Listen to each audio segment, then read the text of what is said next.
Welcome back, everybody. Today, I'm going to teach you how to use sections, structures, and containers in ActiveCampaign Email Designer. Understanding these building blocks is essential for creating professional, well-organized email campaigns that engage your audience effectively.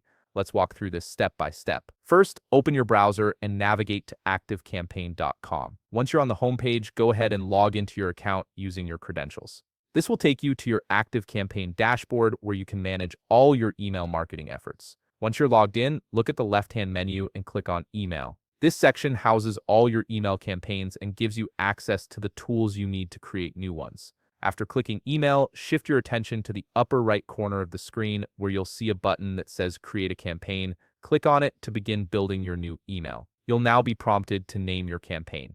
Choose a name that clearly identifies what this campaign is about, making it easier to find later. Below that, you'll see options for campaign type. Simply choose the one that best fits your needs, whether it's a standard email, an automated message, or another format. Once you've made your selections, click Next in the upper right corner to proceed.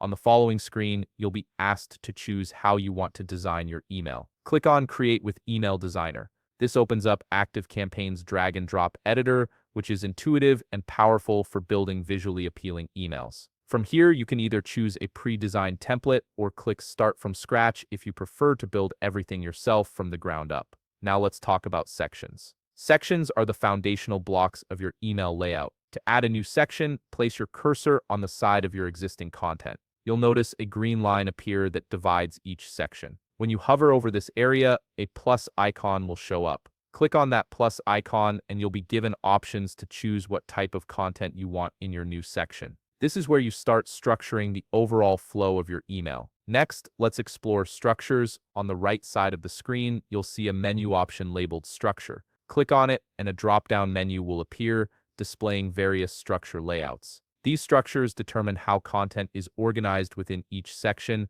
whether it's a single column, two columns side by side, or more complex arrangements. Simply click and drag the structure you want directly into one of your sections. Finally, we have containers and blocks. Go back to the right side menu and click on Blocks. Here you'll find a variety of elements you can drag into your containers, such as text, images, buttons, and more. These are the actual content pieces that make up your email. Just click and drag any element into the structure you've placed inside your section. You can add as many blocks as you need to create a complete, engaging email. And that's it. You've now learned how to effectively use sections, structures, and containers in ActiveCampaign Email Designer to build professional emails. If you found this video helpful, please leave a like, subscribe, and see you in the next video.